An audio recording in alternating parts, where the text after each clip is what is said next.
네, 이른바 울산 사건에 대한 수사를 놓고 청와대와 검찰의 힘겨루기가 계속되고 있습니다. 지난주 청와대 압수수색이 불발된 것을 놓고 양측이 주말 동안 반박 또 재반박에 나서면서 공방을 벌였는데요. 최근 단행된 검찰 수뇌부 인사 조치와 맞물려서 갈등이 고조되고 있는 가운데 윤석열 검찰총장에 대한 징계 가능성까지 거론되고 있습니다. 이런 가운데 국회는 오늘 본회의를 열어 검경 수사권 조정 법안을 처리할 예정인데 만약 오늘 패스트트랙 법안 처리가 모두 마무리된다면 전국은 총선 체제로 급격하게 전환될 것으로 보입니다. 오늘 정치와 호장용 시작합니다. 김홍국 경기대 겸임교수, 홍성걸 국민대 교수와 함께합니다. 어서 오십시오. 네, 나와주셔서 고맙습니다. 자, 청와대 압수수색 얘기부터 좀 해보겠습니다. 지난주 금요일에 검찰이 이제 압수수색 청와대 자치발전비서관실 들어갔는데 빈손으로 돌아왔습니다. 이 문제 가지고 청와대 검찰 계속해서 이제 공방 반박하고 재반박하고 했는데 이 과정을 조금 설명을 좀 해볼까요? 네, 일단은 검찰에서는 그동안에 있었던 울산시장 관련해서 이것을 하명 수사 그리고 선거 개입 관련된 부분이다라는 얘기들을 하면서 이제 그동안 수사를 벌였지 않습니까? 와중에 뭐 송병기 부시장에 대한 구속영장이 기각되기도 하고 검찰의 수사는 속도를 내고 있고 또 이에 대해서 청와대에서 여러 가지 다양한 입장들이 나왔었는데요. 압수수색을 이제 집행하려는 과정에서 그런 논란이 있었습니다. 검찰이 가져온 영장이 너무 광범위하다라는 데 대해서 청와대에서 이제 그대로 수용할 수 없다는 입장이 나왔고요. 그래서 검찰에서 상세 목록을 다시 현장에서 제가 판단하기로는 현장에서 이제 그 부분을 구체적으로 영장에 나온 부분을 적은 것 같습니다. 상세 목록을 제기했더니 청와대에서는 이것은 법원에서 작성한 것이 아니다. 검찰이 임의로 것이다. 그렇죠. 검찰이 임의로 작성한 부분은 이 영장의 효력에서 문제가 있다라고 판단을 했고 청와대는 거부를 했고요. 검찰은 그럼에도 불구하고 일단 기본적으로 영장이 있기 때문에 관련돼서 좀 더 구체적으로 적은 것이다라는 입장 아니겠습니까? 그 두 개가 치열하게 부딪히고 있고 오늘 다시 한번 영장 집행을 하겠다라는 얘기인데요. 저는 좀 안쓰럽습니다. 왜냐하면 청와대는 대한민국 국민들이 가장 신뢰하는 가장 중요한 기구가 돼야 되는 것 아니겠습니까? 대통령이라는 지도자가 있고요. 그렇다면 검찰과 잘 협의해서 이 사안을 만일의 경우 정말 불법이 있었다면 그 부분 밝혀야 되지 않겠습니까? 검찰도 마찬가지고요. 최소한 행정부와 우리 국민들이 가장 신뢰할 수 있는 그런 청와대가 돼야 된다는 점에서 최소한도 협의의 절차라든가 모양을 가져야 되는데 두 기관이 서로 부딪히는 모습들, 반박, 재반박, 또 반박하고 이런 모습들이 국민들께는 과연 큰 신뢰를 얻을 수 있을까? 누가 맞느냐를 떠나서 국민들 앞에서 보기에는 권력기관 두 개가 지금 맞붙은 상황이기 때문에 이런 부분들에서 불편한 건 사실입니다. 국민들 입장에서는요. 지금 검찰에서는 이게 어쨌든 법원이 영장을 발부한 거 아니냐. 그런데 이거 청와대가 거부할 수 있느냐. 이런 논리인 것 같은데요. 청와대가 거부할 수 있는 근거가 있지요. 그것은 뭐냐면 국가 안보나 기밀에 관련 사항에 대해서는 청와대가 거부할 수 있습니다. 그런데 지금 이 사안은 뭐 말씀하셨다시피 송철호 울산시장의 지방선거 당시에 과연 청와대가 선거에 개입을 해서 송철호 시장을 당선시키기 위해서 직접적으로 개입을 했느냐의 여부란 말이죠. 거기에 지금 송병기 부시장의 여러 가지 수첩을 통해서 지금 강한 의혹이 제기된 상태고 그것을 검찰이 18명을 특정을 해서 검찰 이 압수수색 영장을 청구를 했고 법원이 발부를 했습니다. 자, 이런 정도라면은요. 그러면 저는 그 청와대가 이 압수수색에 응해야 된다고 생각을 합니다. 왜냐하면 청와대가 늘 얘기하지 않았습니까? 대통령께서 좋아하시는 말씀이에요. 법 앞에 만민이 다 평등하고요.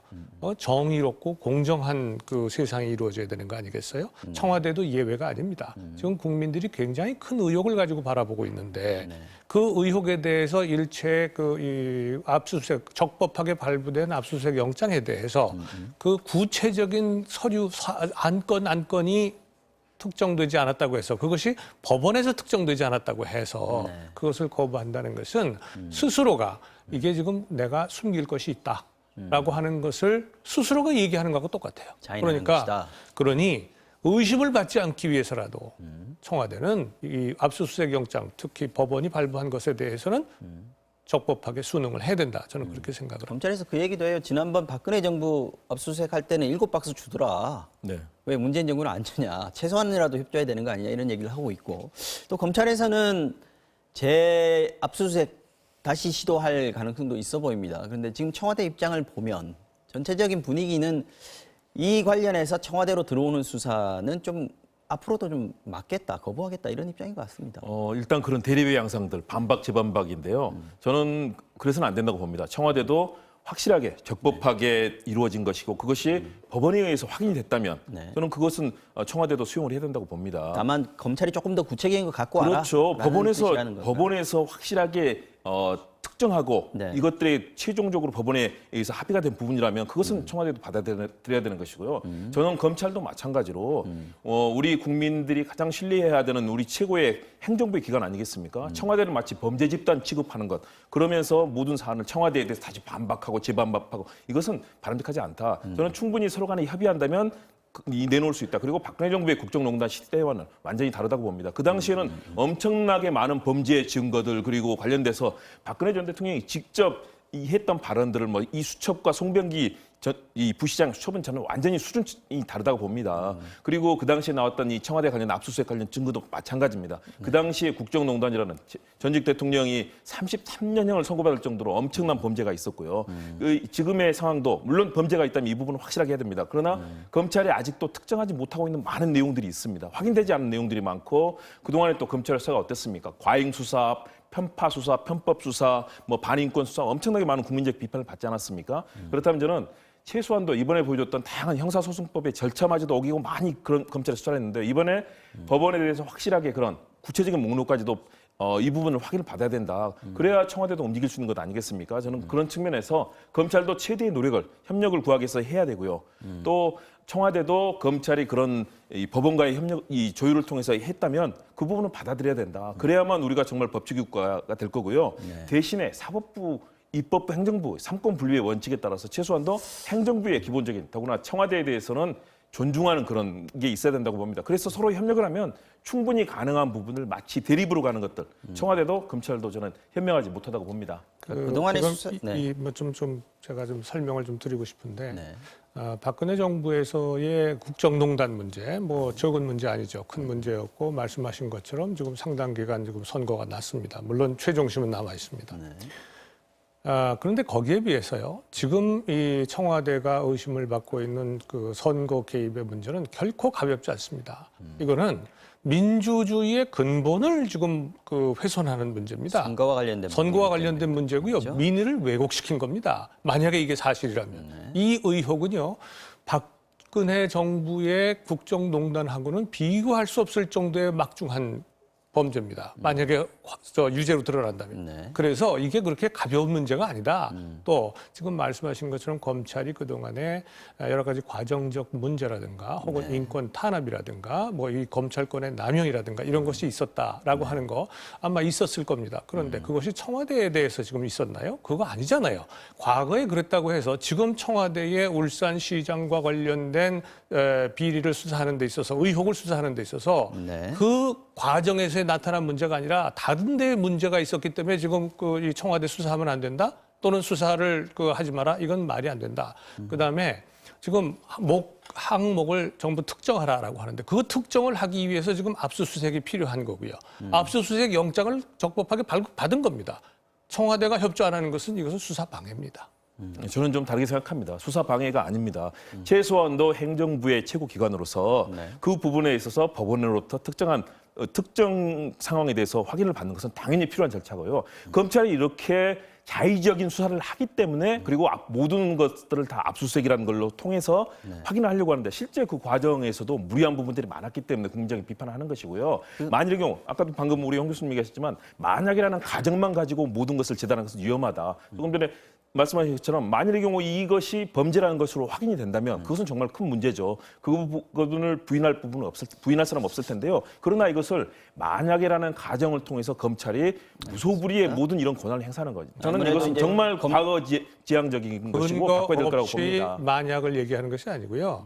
송병기 경제부시장의 수첩에 상당한 지금 사실이 적혀 있고 그 사실 중에 상당 부분이 뭐 예를 들어서 사람을 만난 거라든가 뭐 이런 것들이 좀 사실로 드러났어요. 그러니까 소위 우리가 영어로 얘기해서 안 됐습니다만 beyond the reasonable doubt라는 말이 있어요. 합리적인 의심의 범위를 넘어선 겁니다. 그래서 지금 검찰이 증거를 가지고 수사를 하는 것이고 이것이 그냥 만약이라는 걸로 지금 치부할 수 있는 문제가 아닙니다. 제가 편하게 설명하고 그 시청자 여러분들께서 이해하기를 돕기 위해서 만약이라고 얘기한 거지 검찰이 그만한 증거가 없는데 법원에서 청와대 압수수색 영장을 발부합니까?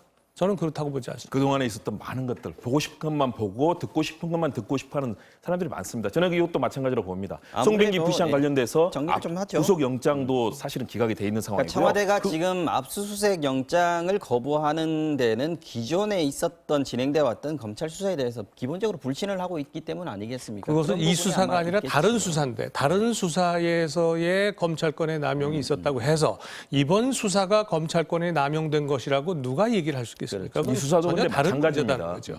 다른 사안을 가지고 여기다가 붙여서 나를 변호한다는 것은 그건 옳지 않다는 거죠. 다른 사안이 아니죠. 이것을 거부할 수 있는 일은 거부할 수 있는 근거는 국가 기밀과 국가 안보와 관련된 사항이라면 아까 말씀드린 것처럼 적법하게 그 압수수색 영장을 거부할 수 있습니다. 그 외에는 반드시 응해야 됩니다. 자의적으로 목록을 만들고 이것은 아니죠. 법원에서 영장을 받은 그 내용을 가지고 해야 되는 것이죠. 이것이 바로 형사소송법에 규정된 절차고요. 이것을 임의적으로 해석해서 하는 것은 그것은 아니라고 지금 봅니다. 청와대와 검찰이 갈등을 벌이고 있는 그런 양상인데 지금 검찰은 아까 말씀드린 대로 압수수색 영장 재집행하겠다. 이런 입장을 보이고 있습니다. 자, 이성윤 신임 서울중앙지검장을 비롯해서 최근 교체된 검찰 수뇌부들이 이제 오늘 첫 출근을 했습니다. 이성윤 지검장 오늘 취임사를 했죠. 발언 듣고 오겠습니다. 국민들의 인권을 보호하기에 절제된 검찰권 행사가 필요합니다. 수사의 단계별 과정마다 한 번 더 생각하고 절제와 자제를 거듭하는 검찰권 행사가 필요합니다.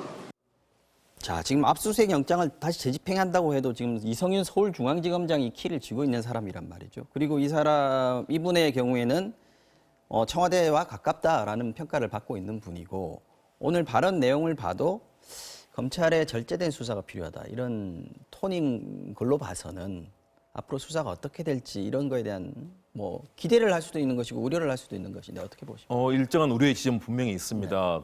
이번 인사의 과정이라든가 그런 흐름들을 본다면 그동안의 수사에 대해서 청와대라든가 불신이 있는 것 아니겠습니까? 그렇지만 저는 그럼에도 불구하고 수사는 원칙대로 진행이 돼야 된다. 그리고 윤석열 총장도 얘기했지만 사람이 바뀐다고 해서 검찰이 그러면 그 많은 2,300명에 달하는 무수한 검사와 그동안 베테랑 검사들이 일을 해오지 않았습니까? 누가 오든지 이 수사는 변함없이 집행해야 된다. 그리고 새로 중앙지검장이 바뀌거나 누가 했더라도 그 부분을 가지고 논란을 벌이는 것은 바람직하지 않다. 저는 살아있는 권력에 대한 수사는 그대로 진행이 돼야 된다. 대신에 과거처럼 형사소송법의 절차도 어기고 뭐 편파적이거나 편법적인 과잉 수사 이런 부분을 절제하고 이제 바뀌어야 된다는 검찰개혁의 당위성에 대해서 얘기하는 것이지 이번 뭐 울산시장 이 하명 수사 사건 뭐 이런 논란들이 계속되는 거 이런 부분에 있어서는 분명하게 검찰이 사람이 바뀌든 조직이 바뀌든 수사는 저는 엄정하게 진행이 돼야 된다. 이것을 아마 저는 새로 되더라도 이 부분을 가지고 논란을 벌이지는 않을 거라고 봅니다. 대신에 그 수사의 과정들이 정말로 공정하고 국민의 기대에 걸맞는 그런 부분으로 가야 된다는 점을 얘기 드리고 싶습니다. 이성윤 지검장 출근하면서 취임사 얘기 어떻게 들으셨습니까? 뭐 예상했던 대로라고 저는 생각을 합니다. 이성윤 중앙지검장뿐만이 아니고 이번 그 검찰 인사, 수뇌부 인사들, 검찰 수뇌부의 인사가 소위 지금 청와대로 향하고 있는 살아있는 권력에 대한 검찰 수사를 지금 방해하기 위한 혹은 막아내기 위한 지금 인사다라고 하는 측면의 의견들이 상당히 있습니다. 검찰 내부에도 있고요. 법조계에서도 있고 뭐 그렇지 않은 사람도 물론 있습니다. 그런데 추미애 장관을 이렇게 임명한 이유를 뭐라고 들었습니까? 문재인 대통령이 검찰개혁이라고 들었습니다. 그런데 그 검찰개혁이라고 해서 제일 먼저 하는 일이 지금 청와대로 향하고 있는 검찰 수사를 막아내기 위한 소위 말해서 찍어내기 인사다. 그렇다면 얘기는 지금 문재인 대통령과 청와대가 생각하고 있는 검찰개혁은 청와대 살아있는 권력에 대한 수사를 방해하는 것이 검찰개혁이냐. 이런 국민적 의혹을 스스로가 지금 받는 거예요. 검찰 개혁을 하고자 한다면 네. 정말로 살아있는 권력에 대해서 엄정한 수사를 촉구하고 수사를 하도록 그리고 있는 것을 그대로 정보를 다 정보 자료 내놓고 자, 우리 수사해라. 우리가 권력이 핵심이지만 우리도 수사를 받겠다. 우리도 똑같은 국민의 한 사람 수사를 받겠다라고 하는 것이 네. 검찰 개혁의 의미 아니겠어요? 그런데 지금 거꾸로 됐다. 그래서 지금 이성윤 지검장은 네. 말씀하셨다시피 경희대 출신이고요. 문재인 대통령의 경희대 후배죠. 출신. 네. 경희대 출신이고 경희대 출신 첫 1호 검사장으로 승진을 한 겁니다. 네. 그리고 중앙지검장을 비롯해서 여러 가지 지금 검찰의 수뇌부 요직을 네. 한두 자리를 겪기도 힘든 거를 네 자리 중에 지금 세 자리를 경험하고 불과 1년 사이, 1년 반 사이에 네. 그리고 저 자리에 앉았습니다. 그래서 저는 국민들이 보고 있습니다. 어느 것이 옳은 거고 누가 설명하는 것이 정말 이 상식에 맞는 것이냐. 검찰 개혁이라고 하는 말을 해놓고 검찰 개혁을 위해서 추미애 장관이 필요하다라고 해놓고 진짜 검찰 개혁을 하는지 아니면 스스로의 잘못이나 범죄를 지금 감추려고 하는 것인지는 국민들이 판단할 거다. 저는 그렇게 봅니다. 그런데 청와대가 조국 전 법무부 장관의 수사 과정에서 인권 침해가 발생했다. 이런 청와대 청원이 계속 있어 왔거든요. 이게 꽤 많이 모였습니다. 이게 이제 답변을 해야 되는데 어떻게 했냐면 인권위에다가 진정서를 내는 걸로 그렇게 결론을 내렸다고 하는데 이 부분은 이 역시 또 검찰에 대한 청와대의 견제 이렇게 봐야 되는 겁니까? 글쎄요. 뭐 우선 국민권익위원회가 네. 원래 하는 일이 저게 본업입니다. 말하자면 국민들이 어려운 일 혹은 억울한 일을 당했을 때 국민들이 청원을 하고 그렇게 하는 건데 그것은 청와대에 굳이 말하자면 청원을 하지 않고도 20만 명이 넘어가지 않고도 누구든지 할 수 있는 거예요. 네. 그래서 이제 하는 건데 그 절차인데 청와대가 이렇게 청원을 받아가지고 이거 넘으니까 권익위에다가 이첩을 해서 한다. 인권위에 넘겼다는 거죠. 인권위에다 네. 넘겼다. 네. 그래서 죄송합니다. 인권위에 넘겼다. 뭐 인권위에 넘겨서 청와대로서는 인권위에서 판단해달라라고 하면서 한 발 물러서 가지고 네.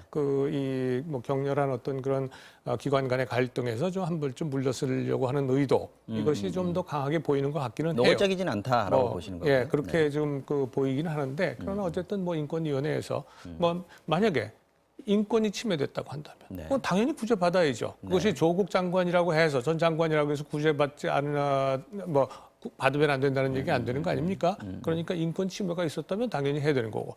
다만 반대로 그 과정에서 조국 전 장관이 장관이라고 하는 직위를 이용을 해서 가족이나 혹은 그 수사 과정에서 방해라든가 혹은 부적절한 행동이 있었다면 그것 또한 처벌받아야 되는 겁니다. 네. 알겠습니다. 자, 주말 내내 또 논란이 된 사진이 하나 있습니다. 바로 추미애 법무부 장관의 휴대전화 사진인데요. 이게 이제 조두현 정책보좌관한테 보낸 문자 메시지입니다. 지휘감독권의 적절한 행사를 위해서 징계 관련 법령을 찾아 이런 메시지 장면이 국회 카메라에 포착이 됐는데 이게 누구를 징계한다는 얘기냐 했을 때 윤석열 총장에 대한 징계를 검토하고 있는 거 아니냐 이런 얘기들이 나왔습니다. 어떻게 보십니까? 저는 징계에 나서지는 않을 거라고 봅니다. 대신에 이낙연 총리가 그런 지시를 했지 않습니까? 사안에 대해서 대응을 하라라고 이제 법무부 장관에게 총리로서 지시를 했습니다. 그러면 법무부 장관으로서는 이 부분에 대해서 총리의 지시가 있었기 때문에 이에 대해서 검토하는 것은 뭐 저는 대응 차원에서 여러 가지를 다 검토하는 것은 뭐 가능하다고 보고요. 방법은 알아볼 수 있으나 실행하지는 않을 것이다라고 그렇게 봅니다. 왜냐하면요. 지금 윤석열 총장이 가지고 있는 그 중요성들 그리고 살아있는 권력에 대해서 과거 박근혜 정권 때도 그랬었고 지금 문재인 정권 들어와서도 마찬가지 아닙니까? 어쨌든 살아있는 권력에 대해서 당당하게 수사하겠다는 그 원칙을 가지고 있는데 이 부분은 분명하게 과거에 권력에 굴종하고 권력에 김기춘, 우병우를 비롯해서 많은 사람들이 당시에 검찰을 완전히 좌지우지하면서 권력농단을 했던 그런 상황하고 다르지 않습니까? 윤석열 총장이 그렇다면 이런 수사를 해야 되는 것을 가지고 논란을 벌이고 징계를 한다면 아마 국민들 입장에서도 여기에 대해서 정부에 대한 비판과 불신이 더 커질 거라고 봅니다. 저는 윤석열 총장이 그런 수사를 할 수 있게 하고 또 시스템에서 만들어지는 것이 당연한 검찰의 역할이다. 대신에 윤석열 총장도 예를 들어서 추미애 장관과의 관계에서 해야 될 역할을 하지 않고 또 임무에서 잘못한 일이 있다면 감찰을 받을 수 있는데요.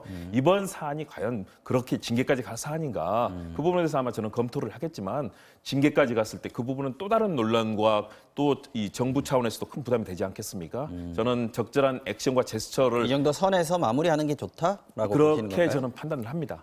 이거 원래 이제 논란이 그겁니다. 검찰청법을 법무부 장관이 어겼느냐 아니면은 장관이 와서 검토를 하라 그랬는데 같이 의견을 내라 그랬는데 총장이 안 온 거냐, 이 항명이냐 이런 논란이었는데 교수님은 어떻게 보셨어요? 뭐 그 해석의 여지는 조금 있을 것 같아요. 네. 그런데 제가 과거에 국회에서 국회 윤리심사 자문위원을 한 적이 있습니다. 네. 그런데 국회 법상에 어떻게 돼 있냐면 국회의장은 윤리심사 자문위원회의 의견을 들어야 한다로 되어 있습니다. 네. 의견을 듣는다라고 하는 것을 어떻게 해석을 하고 있느냐 하면 윤리심사 자문위원회의 결정을 따르는 것이라는 것으로 해석이 되고 있습니다. 조금 더 적극적인 의미가 굉장히 포함되어 적극적인 있다는 게 겁니다. 의견을 들어야 입법칙이라는 거죠. 예, 의견을 들어야 한다는 얘기는 그거는 그 기관의 독립성 때문에 그 독립성을 존중을 해서 거기에 따라서 결론이 나면 그것을 가급적은 받아들여라. 라고 하는 거예요. 검찰청법도 아주 그렇게 특별한. 해석해야 된다고 보시는 예, 그렇습니다. 입법에 그건 이 법조인들은 대개 명확하게 아는 얘기입니다. 그렇지 않으면 그냥 다른 표현을 해요. 그렇게 표현하지 않고. 그런데 이 더군다나 검찰청은 우리나라의 정부조직법이 저는 행정학을 한 사람이기 때문에 이 정부조직법상에 아주 특수한 이 기관이고 준사법기관이고요. 그래서 그동안에도 단 한 번도 법무장관이 검찰총장을 사무실로 오라고 해가지고 이 인사 문제를 논의한 적이 없습니다. 검찰청의 독자적인 의견이 물론 법무부 검찰국에서 인사 자료를 만들면 네. 그거를 다 사전에 조율을 한 다음에 제3의 장소에서 검찰총장하고 협의를 해가지고 자 이것에 대해서 이견이 있느냐라고 하는 것을 확인하는 거예요. 네. 그런 과정을 거쳐서 합의를 통해서 인사를 했지 단 한 차례도 이런 적이 없었습니다. 오라는 적도 없었고 더군다나 명을 거역했다는 얘기도 없었고 참 조선 왕조 시대로 돌아갔다는 얘기 많이 했었잖아요. 지난 주말에. 그래서 저는 이 사안은 지금 추 장관이나 혹은 이낙연 총리가 네. 저건 잘못 생각을 한 거다. 검찰청을 그냥 다른 외청처럼 그냥 이 부처의 중앙부처의 외청으로 생각을 한 것으로 지금 착각을 하고 있는 거다. 그래서 저는 뭐 결론을 말씀드립니다. 징계 뭐 감찰해서 하십시오. 뭐 하는 건 자유 아니겠습니까? 네, 국민이 역시 판단을 할 겁니다. 저는 조금 다른 생각입니다. 왜냐하면 결국 검사장급에 대한 인사권은 대통령과 또 법무부 장관의 제청을 받아서 하게 돼 있지 않습니까? 그리고 그 과정들은 과거에 본다면요. 과거에 법무장관이 어떤 사람들이 있습니까? 대개 대학 교수라든가 또는 법조계 출신들. 다시 말해서 이 검찰이 가지고 있었던 무소불위의 권력들 사실상 검찰을 이렇게 흔들고 하는 일 어려웠었고요. 또 독립성도 또 존중해줘야 되는 측면이 있었습니다. 그런 관례가 있었기 때문에 지금까지 검찰총장의 그런 역할들을 존중했던 것인데요. 지금 시대는 어떻습니까? 과잉 수사, 편파 수사, 여러 가지 반인권 수사 때문에 검찰 개혁이 필요하다는 논란을 받고 있는 것 아니겠습니까? 저는 그래서 추 장관도 좀 더 이 검찰총장과의 협의를 위해서 좀 더 노력했어야 된다. 대신에 검찰총장도 마찬가지입니다. 제가 그 상황이었다면 가서 장관하고 같이 얘기하고 우리 검찰의 의견은 이렇다라고 얘기해야 되는데 끝까지 제3의 장소를 얘기한다거나 거부를 했단 말입니다. 저는 그런 측면에서 윤석열 총장도 현명하지 못했다. 또 추 장관도 가능하면 그런 절차를 더 가졌으면 좋았는데요. 그러나 이렇게 해서 만일의 경우 또 논란이 됐다면 지금까지도 인사를 해야 되느니 말아야 되느니 검찰의 얘기가 논란이 됐을 겁니다. 차라리 저는 이런 인사가 나고 나서 검찰 개혁의 일을 앞으로 추 장관과 윤 총장이 같이 협의하면서 만들어갔으면 좋겠다. 알겠습니다. 대립의 관계로 가면 안 된다고 봅니다. 자, 지난주에 있었던 검찰 고위급 인사에 대해서 여론조사 결과가 하나 나왔는데 잘못했다라고 보는 의견이 47% 나왔고요. 잘했다는 의견이 43.5% 나왔습니다. 지금 이게 리얼미터가 조사한 거고요. 내용은 중앙선거 여론조사 심의위원회 홈페이지 보시면 아실 텐데 이게 지금 오차범위 안에 있습니다. 이 상황을 여론을 보는 이유는 이 상황이 결론이 날 수 있는 현재에서 결론이 날 수 있는 사안은 아니고 이거 결국 아까 교수님 말씀하신 대로 총선에서 이 판단을 할 수 있는 상황이 되고 있단 말이죠. 네. 이 상황이 지금 어느 정도라고 보시는지 먼저 말씀. 이제 여론조사에서 이제 오차범위 안에 있지 않습니까? 이런 경우는 이제 양쪽이 같다라고 일단 여론조사에서는 평가를 하는 건데요. 네. 그럼에도 불구하고 이제 오차범위 안에서 또 평가를 할 수 있겠죠. 그렇다면 이것은 팽팽한 국민적인 그런 시선들이 가고 있다. 그리고 지금 이 사안을 놓고 국민들이 과연 검찰이 제대로 하는 것인지 법무부가 제대로 하는 것인지 저는 국민들이 정말로 주시하고 있다고 봅니다. 네. 여기서 그런 절차를 존중하고 헌법적 가치 그리고 또 입법부와 사법부가 서로 별개 또 행정부가 별개의 삼권 분립의 위치가 있지 않습니까? 네. 이 부분을 어떻게 존중하면서 앞으로 일을 풀어가느냐 이에 따라서 이 여론이 어느 쪽으로 갈지 저는 갈릴 수 있다고 봅니다. 그리고 특히 검찰 개혁의 시대적 소명이 있지 않습니까? 그동안에 뭐 무소불위의 권력으로 행사하면서 그래서 공수처법이 23, 4년 동안 우리 사회의 화두였고 결국은 이제 개혁 입법을 이뤄냈습니다. 이 부분에서 과연 얼마나 정말 좋은 검찰 개혁을 이루고 성과를 내고 또 검찰도 거기에 대해서 시대에 맞는 역할을 할지 저는 앞으로 국민들이 이렇게 팽팽하게 바라보면서 긴장되게 지금 전국 상황을 바라보고 있다. 저는 앞으로 각 정당 또 정치권 또 사법부 각자의 역할을 하는 데 따라서 이 추가 어느 쪽으로 쏠릴 수 있을지 아마 총선까지 아마 계속해서 갑론을박이 이어질 거라고 봅니다.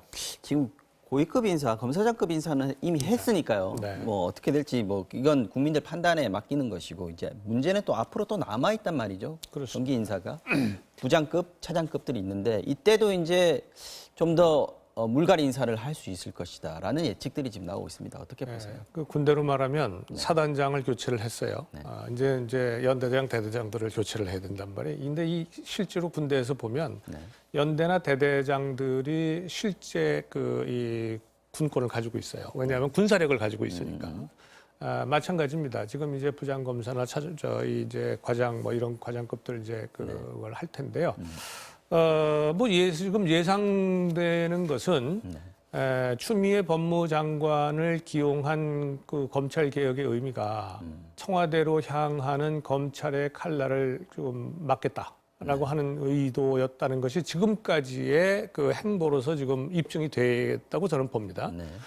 그렇다면 저것도 마찬가지로 우리가 예상하는 대로 아마 인사를 할 겁니다. 정해져 있는 거 아니냐? 예, 그렇습니다. 그러니까 지금 이 수사가 제대로 이루어지지 않게 그야말로 덮으려고 하는 청와대로 향하는 칼날을 부러뜨리려고 하는 이런 의도로 아마 진행이 될 겁니다. 뭐 인사권은 지금 아까 말씀하신 것처럼 이 법무장관의 제청에 의해서 대통령이 하는 겁니다. 인사권 가지고 있으니까 인사권자가 하겠죠. 네. 그런데 거기에 대한 판단은 역시 국민이 합니다. 만약에 청와대가 이것이 선거 개입이 아니고 민주주의를 부정한 것이 아니었다면 왜 저렇게까지 할까?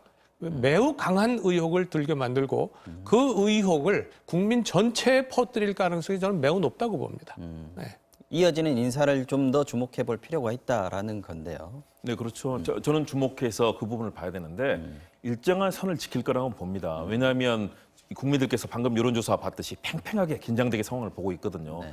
그렇기 때문에 한쪽에 자기 뭐 진영이 있거나 기울어지신 분들 또 자기가 보고 싶은 쪽만 보고 싶은 분들은 그렇게 얘기를 하겠지만 저는 정부가 그렇게 해서 나가서도 안 되는 것이고요. 문재인 정부가 지금 개혁에 대한 많은 국민들의 이 소망을 받고 있습니다. 뭐 국민적인 지지율을 본다면 40%대 후반. 지금 역대 대통령 중에서 이 정도 시점에 이 정도 높은 지지율을 받고 있는 그런 대통령이 없고요. 또 여당도 마찬가지 아니겠습니까? 약 40%대 그런 지지율을 받고 있습니다. 그렇다면 그런 측면에서 국민들의 신뢰를 더 받기 위해서 노력하지 있는 산을 덮는다? 나중에 가서 더 큰 그런 악재가 될 겁니다. 그런 측면에서 저는 적절하게 협력할 부분 협력하고 또 법적으로 꼭 해야 될 일은 할 거다라는 기대를 갖고 있습니다. 알겠습니다. 이번에는 국회 소식 좀 보겠습니다. 오늘 저녁 6시에 본회의가 열릴 예정입니다. 검경 수사권 조정 내용이 담긴 형사소송법 개정안 또 지난번에 상정이 됐는데 오늘은 통과될 가능성이 크다고 하죠. 정세균 총리 후보에 대한 인준 표결도 예정이 돼 있습니다. 먼저 여야 지도부의 오늘 오전 회의 발언 듣고 오겠습니다. 내일이면 수십 년간 정권이 바뀌어도 단 한 번도 바뀌지 않았던 검찰의 특권이 해체되고 국민의 검찰로 거듭나는 검찰개혁의 새로운 역사가 시작될 것입니다. 자유한국당에게 제안합니다. 공수처법 폐기를 공약 1호로 내거는 것과 같은 오기의 정치를 멈추고 이제 모두가 결론에 승복해야 하는 시간입니다. 이제 길고 길었던 국회 대치에도 굵은 마침표를 찍읍시다.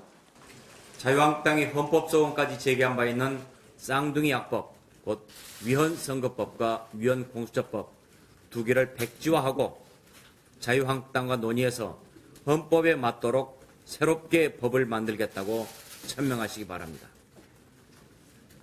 그렇게 되면 우리 자유한국당은 검경 수사권 조정 문제에 대해 진지하게 민주당과 협상할 용의가 있습니다.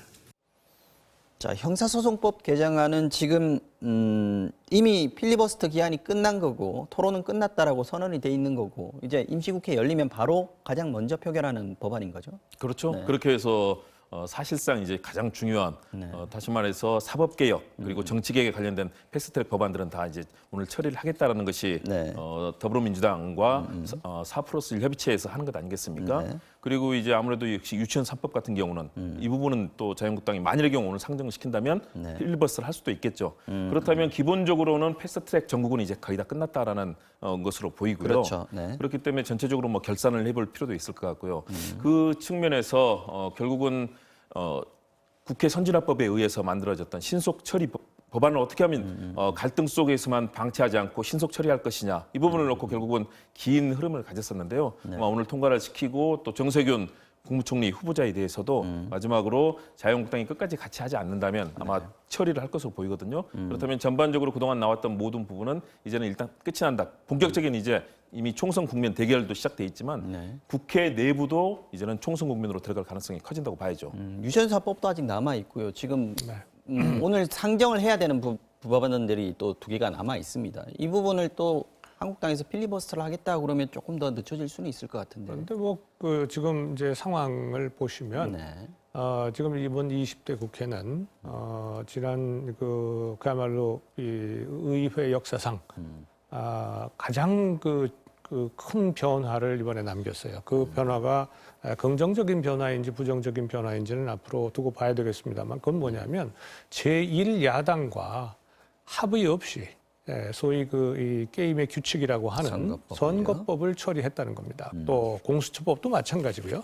군소 정당을 끌어들여서 제1야당과 일체 대화 없이 여당이 그냥 주도적으로 처리를 해버렸어요. 패스트 트랙, 소위 신속 처리 안건으로 해서 처리했습니다. 이게 처음이죠. 처음이고 이거는 이제 앞으로 우리 원래 국회는 민주주의가 다수결이 원칙이라고 사람들 생각하는데 다수결이 원칙이 아닙니다. 민주주의는 합의가 원칙이에요. 정합의가 안 될 때 할 수 없이 가서 표결을 하는 거죠. 그 합의를 보기 위해서 최선의 노력을 다하는 것이 원칙인데 이걸 그냥 깨고 그냥 숫자만 가지고 지금 하는 선례를 남긴 겁니다. 저는 지금 검경 수사권 조정과 관련된 형사소송법은 뭐 별 문제 없이 처리가 될 겁니다. 왜냐하면 자유한국당은 뭐 참여 못할 거니까 지금 뭐 한마디 의견도 못 냈고 저것이 가지고 있는 여러 가지 잠재적 문제점이 있을 수 있어요. 선거법도 지금 당장 중앙선관위에서 지금 재개정해달라고 지금 요구하지 않았습니까?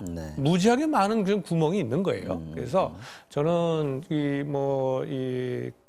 이번 문제는 이번 국회는 이미 끝났다. 국무총리 인준 문제는 그거는 이 패스트 트랙사하고 전혀 별개의 문제고요. 한국당이 다른 법에 대해서 지금 다시 필리버스터를 한다는 것은 지금 이 시점에서는 올바른 선택은 아니다 이렇게 봅니다. 그러니까 그냥 패자로서 그냥 끝내는 것이 오히려 깨끗하고 타당하다. 그리고 국민이 판단하게 하는 것이 낫다. 저는 그렇게 봅니다.